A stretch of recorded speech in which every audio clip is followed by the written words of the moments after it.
Something I wanted to talk about today. I was um, reading something from one of someone I really respect in the industry, and that he had posted on Facebook or Instagram or something. And one of the things he was talking about was all of these. He works with a ton of like top of the top athletes and Navy SEALs and high level entrepreneurs and all of these people that are always trying to quote unquote optimize their health and their lifestyle and their nutrition and their sleep and like, biohack all this shit. And one of the things he was saying is there's really not much of a difference between them and the average Jane and Joe, you or me, that's probably listening to this.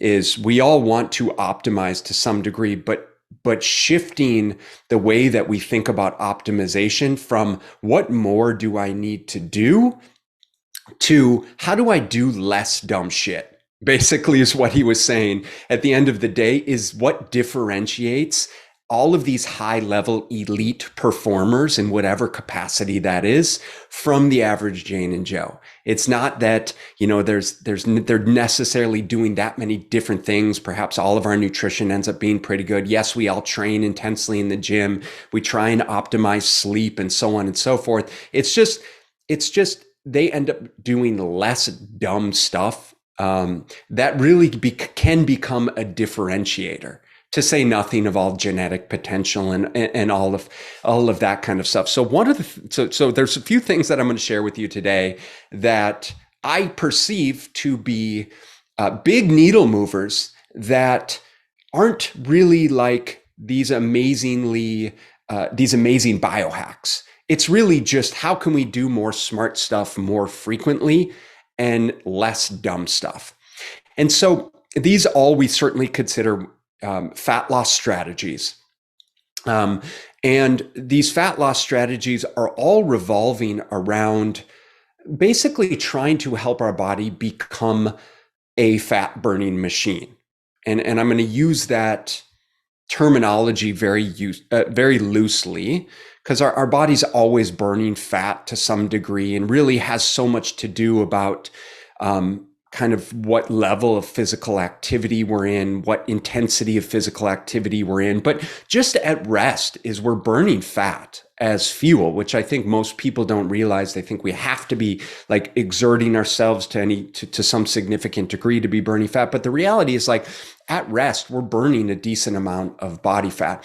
And so it begs the question of how do we improve our daily lifestyle in a way that's going to help initiate more fat loss on a day-to-day basis, right? How do we help our body become a better fat burning machine? Well, a lot of it has to do with kind of optimizing our metabolism, if you will. How do we, and a lot of what I've talked about is our metabolism and the amazing capacity for our body to maintain homeostasis, right? If our blood sugar goes up, right? If we just ate a Starbucks lemon cake or a cake pop or drank a Frappuccino or something like that, our body's going to shuttle a bunch of insulin into the bloodstream to drive those sugars into the cell and try and utilize them for fuel.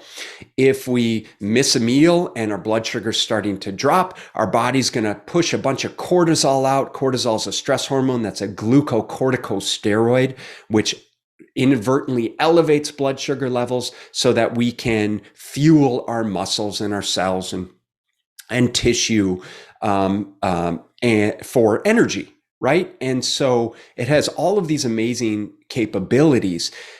One of the ways that we should be thinking about fat loss is by supporting our body's natural metabolic processes, right? Is how do we get our hormones to function as effectively as possible?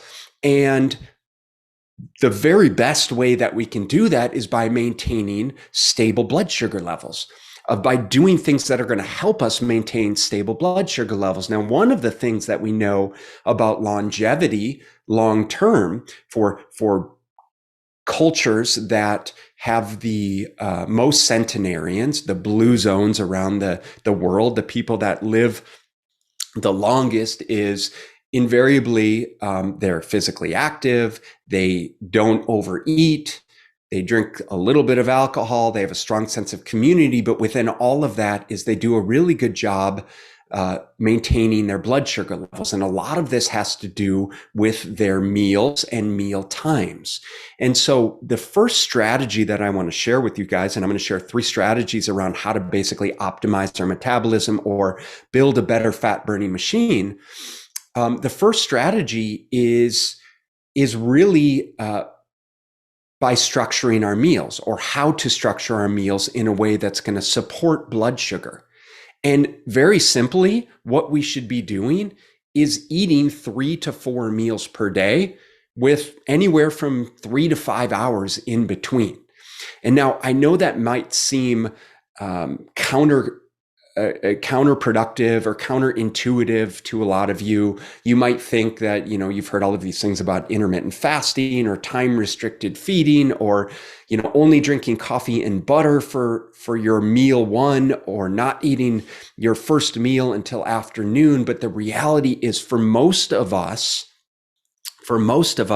we are dealing with blood sugar instability constantly throughout the day by virtue of the foods that we are eating, the sugars that we're drinking and or not eating and drinking, right? So if we're dealing with this blood sugar dysregulation on a daily basis, meal in and meal out, then it's perfectly reasonable to assume that we're also dealing with massive blood sugar fluctuations and massive hormonal dysregulation. And when our hormones are dysregulated, when our body's constantly elevating cortisol to drive up blood sugar levels, or driving up insulin to drive down blood sugar levels, then we're in a constant state of stress, and we are not going to be a very efficient fat burning machine.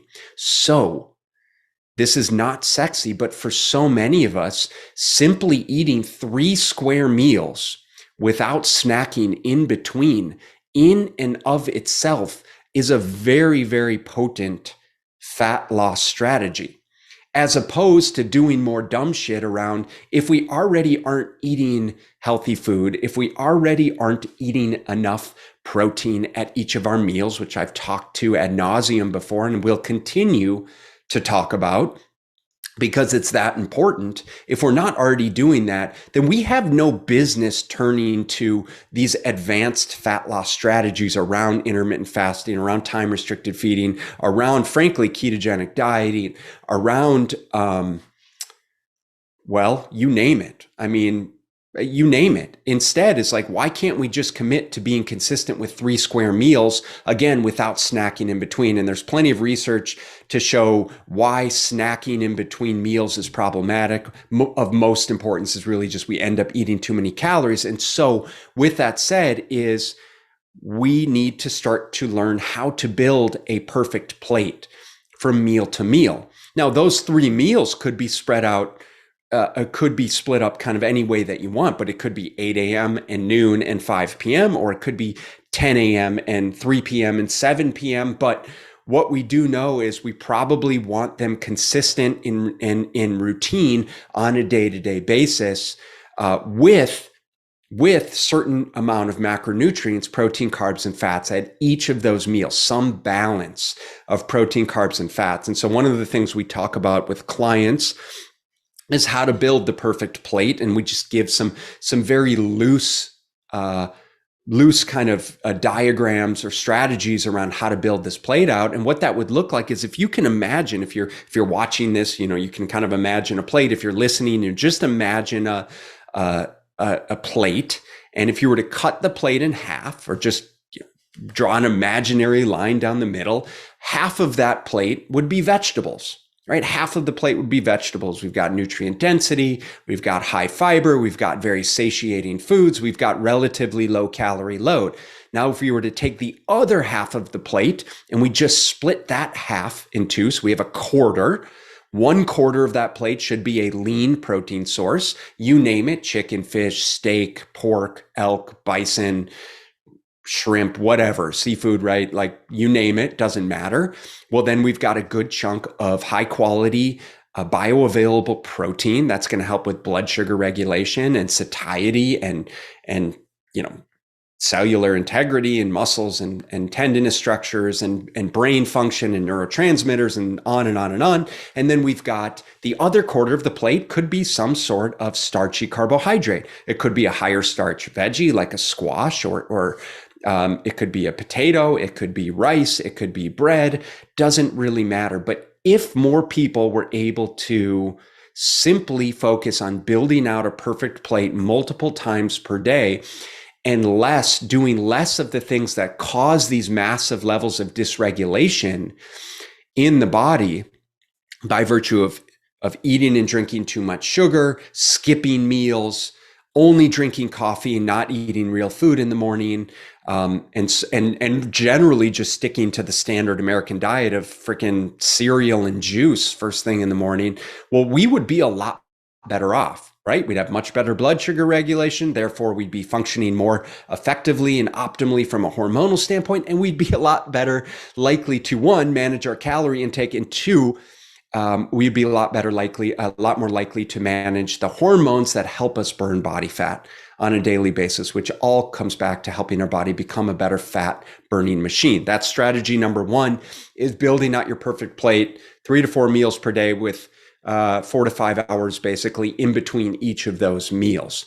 Okay, so that was fat loss strategy number one. Now, strategy number two, again, remember that the theme here is optimizing our metabolism and helping build a better fat burning machine by virtue of doing less dumb stuff. One of the dumb things that we typically do, and I'm just as guilty as the rest of us, is over consuming caffeine on a daily basis. And the reason this is problematic is because, well, for one, is all of us metabolize caffeine very differently. So there's kind of 3 levels of caffeine sensitivity. There's caffeine hypersensitivity. Now, if this is you, you're the type of person to drink a cup of coffee, feel like you're getting heart palpitations, get jittery, get anxious, and feel like you get insomnia, you can't go to sleep, right? You know who you are. If this is you, you probably tend to stay away from caffeine for those very reasons. Then there's most of us, which fall into this level of normal caffeine sensitivity. And for the average person, this ends up being somewhere around 200 to 400 milligrams of caffeine per day. No trouble sleeping if consumed early enough in the day, but you know full well if and when you overdo it on the caffeine. And then, of course, there's someone who's caffeine hyposensitive, or someone who, we all know the person who can drink a cup of coffee or espresso like right before bed and still be able to go to sleep, no problem, because they metabolize caffeine so effectively. It just doesn't seem to make that big of an impact on them. And that's about 10% of the population. The majority of us fall into the normal caffeine sensitivity. And then there's probably another small percentage of the population that would be considered caffeine hypersensitive and needs to really just stay away from it. The reason this is problematic is because so many people are over consuming caffeine so late in the day, right? And caffeine has a half-life of at least 8 hours, depending on what we're drinking, how much we're drinking. And what we're seeing is it's becoming easier and easier to take in more and more caffeine. For example, if we look at like a venti Starbucks drink, a venti Starbucks is around 400 milligrams of caffeine. Now, that might not mean anything to you, but let me just tell you that 400 milligrams of caffeine is equivalent to 2 5-hour energy shots. It's equivalent to 5 Red Bulls. So again, if you drink 1 venti Starbucks coffee, which I feel like is not that unreasonable, it's the equivalent of 5 Red Bulls, 8 Mountain Dews, 4 espressos, 2 to 3 Monster energy drinks, just to kind of put things into perspective for you here.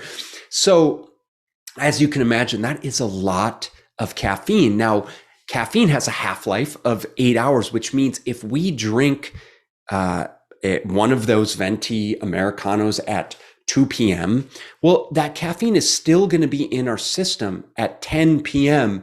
at night. So it's not uncommon for us to be going to bed at night to still have that caffeine running through our system, which regardless of whether or not we're able to fall asleep, the quality of that sleep is going to be severely disrupted.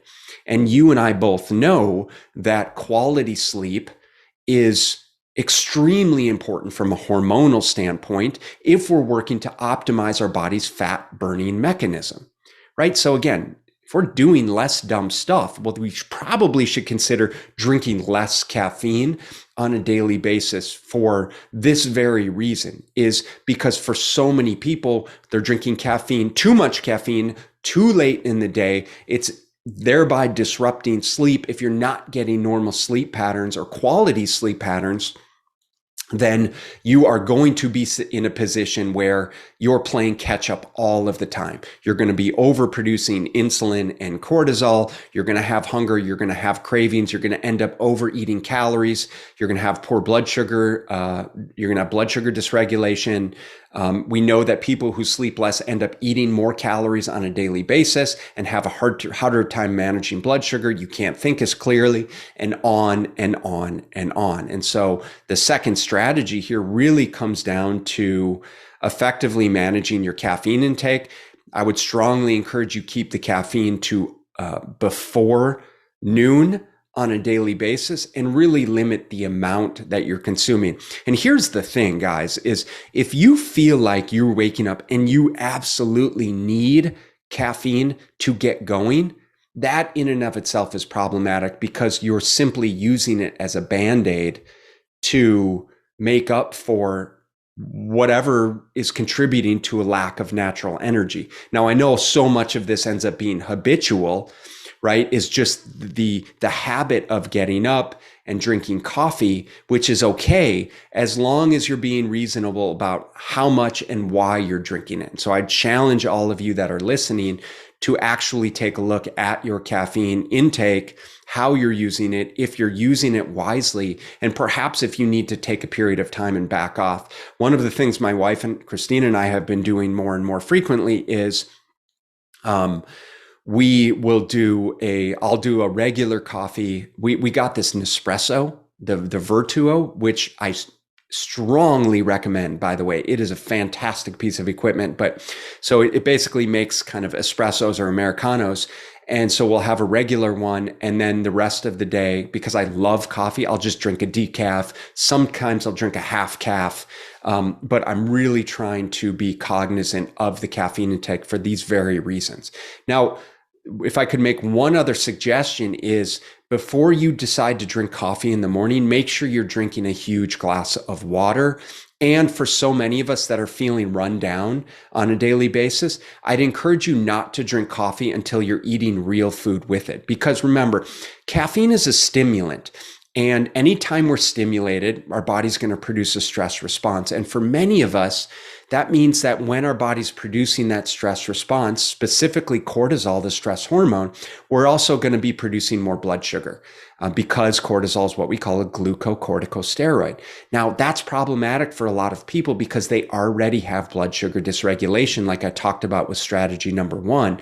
And so by virtue of drinking your coffee with real food, specifically protein and carbohydrates, and or fat, it doesn't really matter. It could be protein and fat, some sort of balanced meal, like I talked about, that perfect plate, then we're going to be in a much better position to not overproduce cortisol, to not contribute to the blood sugar dysregulation.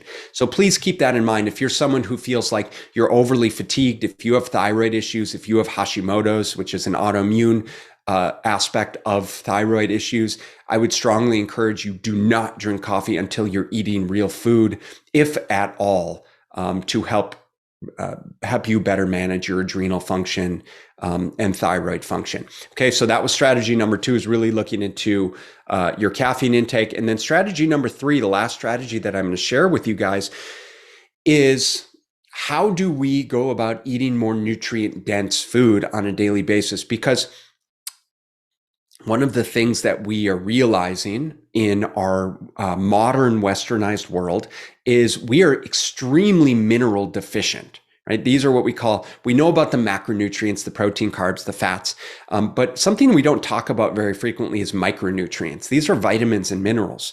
And the vast majority of the US population doesn't even come close to hitting the RDA, the recommended daily allowance of a vast number of vitamins and minerals because the quality of our food is so poor. Now, yes, our food is fortified if we're eating processed food of bread and cereal and yogurts and dairy products. Like all of these foods are fortified. So that helps, to be honest, that does help, but it's not taking the place of all of those minerals that we need, which one is why supplementation can really be important to some degree. And I'm not one to overly push supplementation, even as someone who owns a supplement company and has a product on the market. But the reason is, look, how can we do things smarter? Right? The reason this podcast is called Smart Nutrition Made Simple. How do we do things smarter? How do we make less dumb decisions and try not to do too much just ridiculous biohacking stuff when we really can focus on the main needle movers here? And that really comes down to, how do we consume more nutrient dense foods? And one of the minerals that our bodies are extremely deficient in for a vast majority of Americans is magnesium. And magnesium is a extremely important mineral that we get from our foods. We get it from things like grains and leafy green vegetables. There's good magnesium in chocolate. And of course, we can supplement with magnesium, but magnesium's a mineral that we use in hundreds and hundreds of our biochemical reactions in the body. We use it and rely on it for, and by the way, magnesium is synergistic to a number of other minerals, which means if you're deficient, so let's use vitamin D as an example. So many of us are vitamin D deficient, right? We know we get vitamin D from the sun, which is actually a hormone that the body produces. And yes, we can supplement with vitamin D, but I strongly encourage that we don't rely on supplementation to get our vitamin D or our magnesium levels for that matter, but rather getting our vitamin D from the sun. But the problem is, if we're deficient in magnesium, it's going to negatively impact our body's ability to absorb vitamin D levels, which is why, and same goes for zinc, and all of these things, like I said, are synergistic. And so magnesium is, we depend on it for energy production. We depended on it for nervous system function, and specifically our parasympathetic nervous system, which is our rest and digest, our body's ability to calm down. Now, I've mentioned that stress hormone cortisol multiple times in this call already. Well, magnesium is one of the minerals that helps us counteract that stress response and activate the other end of the autonomic nervous system, which is our parasympathetic nervous system. So we need to make sure we're getting enough nutrition to just be able to facilitate our rest and digest process. Because if we're always stimulated, well, one, we're going to be at poor blood sugar management. We're not going to be burning body fat effectively, but also we're not going to be digesting foods effectively. And while I'm on that tangent, digestion is probably the number one complaint for Americans. Certainly, over-the-counter digestion aids, be it to go to the bathroom or to stop going to the bathroom, are the number one most used drugs, if you will. And so digestion is a major issue, which partially has to do with poor nutrition, poor food quality, but also because we can't get our body to calm down and absorb the nutrients that we're actually consuming. Helps with falling asleep at night. It helps, like I said, healthy digestion and reduced constipation, helping relieve muscle aches and spasms, regulating other minerals in the body like sodium and potassium, heart health, brain health, muscle and bone health, and on and on and on. And so we need to make sure that we're consuming enough mineral dense food and or supplementation to ensure that we're getting enough of these minerals that we're all very, very deficient in if we're trying to build a better fat burning machine. Right? We don't need to drink some fat loss tea or do more detoxifying shakes or green drinks or bullshit like that. It's like, look, we just need to get more nutrition and then teach our body how to start to utilize that digestion by chilling out. And so things that have a decent amount of magnesium, brown rice, banana, almonds, that's for magnesium. If we talk about potassium, fresh orange juice, spinach, lima beans is a great example, or other legumes have a decent amount of potassium, right? And so what we've come to realize is because one of the reasons why we're not getting these minerals in, despite the fact that we're still eating whole foods and or fruits and vegetables, has a lot to do with the fact that our soil quality is extremely depleted from long periods of overuse, right? Years and years ago is from what I understand, years and years ago is farmers used to rotate their crops, right? And those nutrients would be repleted from one crop to the next, and they'd rotate plots of land and so on. But now we're just using the same plots of land. We're stripping all of the minerals out of the soil. We're using potentially harmful chemicals on the crops. They're not good for the minerals. They're not good for us, and so on and so forth. And so this is where it means consuming more of these foods than we otherwise would need to, but also making sure that we're supplementing with things like minerals, potassium, magnesium, zinc, sodium, especially for exercising adults, as well as, when we talk about digestive enzymes, perhaps a multivitamin, maybe something like a probiotic or a prebiotic, and on and on and on. And so we can certainly have other conversations around how and what supplementation can and should look like to help replete these minerals. In the meantime, it comes back to eating as much whole, real, as we call it, single ingredient food as possible to make sure we're getting as much of those minerals as possible to help our body become a better fat burning machine by virtue of maintaining homeostasis, by virtue of supporting healthy hormone and blood sugar production. And so let's shift our focus away from all of the biohacks and all of the quote unquote optimization. And let's really start to focus on the things that we can and should be doing that are going to cause less stress and perhaps require less effort, that are going to move the needle more in the right direction. Okay, so I hope that has been helpful for you guys as we talk about 3 fat loss strategies. If